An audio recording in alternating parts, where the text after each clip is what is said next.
નમસ્કાર ખેડૂત મિત્રો, હું છું વનરાજ ને આપ જોઈ રહ્યા છો Indian farmer Gujarati YouTube channel.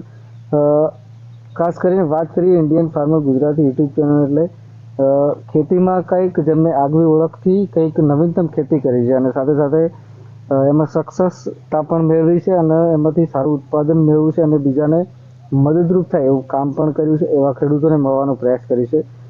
ખાસ ઉત્તર ગુજરાતના એક એવા જ ખેડૂત છે જેમને એટલે એમના નામ વાત કરીએ ખાસ કરીને ખેતીના શોખીન તરીકે આપણે એમને જાણીએ છીએ. નેક્સ્ટ ટાઈમ એમનો વિડીયો પણ બનાવ્યો હતો અને ફરી એકવાર એમની મુલાકાતે આવે છે. સૌપ્રથમ આપનો પરિચય આપશો અને અત્યારે આપણે શેની ખેતી કરી છે અને કેટલા વીઘા કે એકરમાં કરી છે? મારું નામ ડોડિયા હુજેફા, તાલુકો કાંકરેજ, ડિસ્ટ્રિક્ટ બનાસકાંઠા અને સિયા ગામ. આપણે ગયા વર્ષે તમે આવ્યા હતા, બરાબર, તો ચોળીની અંદર મરચા કર્યા હતા, બરાબર, પણ આ વખત ચોળીની અંદર ટમાટર કર્યા છે. ચોળી અને ટમાટર આંતરપાક કર્યા છે. પહેલા તો આપણે ગયા વખતની જે ચોળી છે આપ સૌને અમે જે વાત કરી હોય કે આટલું ઉત્પાદન થશે, પણ એમના મોઢેથી સાંભળીશું કે આ જ ખેતર હતું અને આ જ જમીન હતી અને પોતે એ ખેડૂત જ હતા. તો કહેવાય કે ગયા વખતની ચોળીનું ઉત્પાદન આપણે મરચા અને બંને કેટલું લીધું હતું વાત કરીએ તો? ગયા વખતે 4.5 વીઘામાં ચોળીની મરચા વાવેલા હતા, પણ થોડુંક લેટના થોડુંક ટાઈમ પિરિયડ સચવાનો નહોતો, તો સમથિંગ 4,85,000નું વેચાણ થયું. 2 વીઘામાંથી? હા, નહીં, 4.5 વીઘામાંથી 2 વીઘાનો પ્લોટ થોડો બગડી ગયો હતો. બરાબર, એટલે 3 વીઘા સમથિંગ ગણાય. 3 વીઘામાંથી એટલું થયું. તો અત્યારની વાત કરીએ, અત્યારે આપણે ચોળી અને મરચા ટામેટાનો આંતરપાક છે.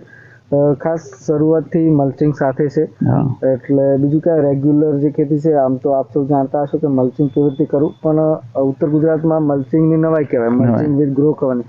કેમ કે આપણે જે અત્યારે જે ખેતરમાં ઊભા છે એમની આજુબાજુ તમને એક પણ જગ્યાએ મલ્ચિંગ નથી અને ખેડૂતને પૂછીએ મલ્ચિંગ તો એમ કહે છે અમારે એ મહેનત નથી કરવી, અમારે સાદી ખેતી કરવી છે. એનું મલ્ચિંગ કંઈક નવીનતમ લાગે છે. તો અમારે પણ એવી ઈચ્છા છે કે અહીંના તમામ ખેડૂતો મલ્ચિંગ વિથ ગ્રો કવરથી ખેતી કરે, થોડી આધુનિક કરે, એમથી આવક મળે. તો ખાસ તમારા જોડેથી જાણવું છે કે મલ્ચિંગ માં અંદાજે 2 વીઘામાં ખર્ચો કેટલો થાય વીઘામાં વાત કરીએ તો? અને મલ્ચિંગમાં આ મારું અંદાજે મારા અંદર 1.5 વીઘો જમીન છે. બરાબર, તો સમથિંગ 2 રોલ જેટલા ગયા છે મલ્ચિંગના અંદર. બરાબર, હા, અને 1.5 રોલ જેટલું ડ્રીપ ગયું, એટલે 5,000 જેવો અંદાજે મલ્ચિંગનો ખર્ચો થાય. હા, બીજું કહેવાય આમ તો ટપક તો આપણે છે જ ટોટલ આખા ફાર્મ હાઉસનું. બીજું કહેવાય કે મલ્ચિંગ લગાવવાના શું છે સાધન પણ આપણે ઉત્તર ગુજરાતમાં ઓછા હોય છે, તો ખેડૂતોને ચિંતા હોય કે મશીન વગર મલ્ચિંગ ના લગાવાય. તો આપણે આ મલ્ચિંગ કેવી રીતે લગાવ્યું? આ પારો કરવા તો આપણે મશીન લાવ્યા હતા પહેલાજી પાસેથી, મલ્ચિંગ એના ઉપર છાણિયું ખાતર નાખવું હતું. બરાબર, ડેમો કરવા માટે. તો પારો કરી અને ઉપર છાણિયું ખાતર નાખી અને મલ્ચિંગ જાતે જ બિછાઈને પાવરેથી માટી નાખેલી છે. આમ મશીનથી જ થાય છે. આપણે 9 વીઘામાં તરબૂચના અંદર તો મશીન જ આવ્યું દિશાથી, પણ આ જે ચોળી ટમાટરના અંદર જે છે ને એ આપણે જાતે મજૂરી આપણે ભાગ્યા જ કરેલું. એટલે એમ કહેવાય કે મશીન ના હોય તો તમે જાતે થાય તો બી થાય, 2 દિવસ લેટ થાય પણ થાય. બરાબર. બીજું કહેવાય કે ગ્રો કવર લગાવેલા હતા આપણે? હા, ગ્રો કવર 4 દિવસ થયા નીકળવાના. બરાબર. ગ્રો કવર મલ્ચિંગ વગર તો આ શક્ય જ નથી બિફોર વાવવું. બરાબર. બીજું કહેવાય કે ચોળીનું ખાસ આમ તો વાવેતર માટે કયો સમય સારો રહે? તમે કયા ટાઈમે વાવેતર કરી? આમ તો ડીસા બાજુમાં બધા ખેડૂતો પહેલા મહિનામાં વાવે છે. બરાબર, ટાઈમ તો રેડી છે, પણ થોડું ક્લાઇમેટનું 19-20 થાય છે. બહુ પહેલે વાવીએ ને તો વેલાનો પ્રશ્ન આવે છે. મારા 2 મિત્રને છે મંગલપુરામાં, થોડો વેલાનો પ્રશ્ન આવી ગયો છે, ગ્રોથ વધારે થઈ ગયો. હા, આમ પહેલો બીજો મહિનો બરાબર છે. પહેલા મહિનામાં વાવો તો ચાલે. બરાબર. થોડા ભાવનું આ વખત વાવેતર સારું થયેલું છે બધા. બરાબર. બીજું કે અત્યારે જે આપણે ચોળી જોયા છે કઈ કંપનીનું બિયારણ છે અને ટામેટા કયા છે? આ મેં 1 પેકેટ લાવ્યા હતા માહીનું બ્રધર્સ. શિયાળામાં આપણે લૂજ વાવી હતી છૂટા પાણીમાં. બરાબર. એનું જે બિયારણ બચ્યું હતું ને એ જ આપણે વાવી નાખેલું, તૈયાર કરી નાખેલું છે. તો ખાસ એક કહેવાય કે જે અમને માહી બ્રધર્સ કરીને છે એનું બિયારણ છે. અને ગયા વખતે આપણે કન્વર્જીની બ્રાન્ડ હતી, કન્વર્જીની ફિનલ સીડ હતી, કન્વર્જીના સાથે લઈને ભાગીદારીમાં જ કર્યું હતું. બરાબર. પણ આ વખત એમને ટાઈમ મળ્યો નથી. બરાબર. એટલે કોઈ કોન્ટેક્ટ ઓછો થયો, આયા નથી. બરાબર. બીજું કહેવાય કે શરૂઆતથી જ્યારે આપણે વાવેતર કરીએ એના કેટલા ટાઈમ સુધી ગ્રો કવર રાખવા જોઈએ? ગ્રો કવરનું તો શું કેવું હોય કે ઠંડીના પ્રમાણ ઉપર હોય. બરાબર. આપણે 1 મહિનો સમથિંગ રાખ્યું હતું. 1 મહિનો રાખ્યું એટલે ઠંડી હોય જરૂર પડે.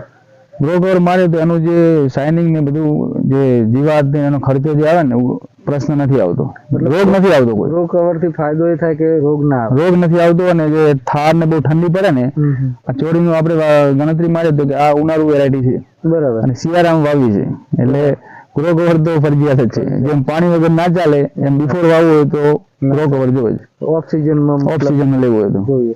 4-5 દિવસ છે નીકાળી દીધું. બરાબર. હવે કહેવાય કે ચોળીનું કેટલો સમયથી પછી વીણ ચાલુ થઈ જશે અંદાજે? ચોળીમાં હજુ એવું લાગે છે 15-20 દિવસ લાગશે. ફૂલ વેઠવાનું તૈયાર થઈ ગઈ છે. બરાબર. 15-20 દિવસ હજુ લાગશે અને ફૂલ આવતા. બીજું કહેવાય કે આપણો ગયા વર્ષનો અનુભવ ને આ વર્ષનો અનુભવ બંનેની વાત કરીએ કે ચોળીમાં ખાસ કરીને કેવા પ્રકારના રોગ આવતા હોય છે?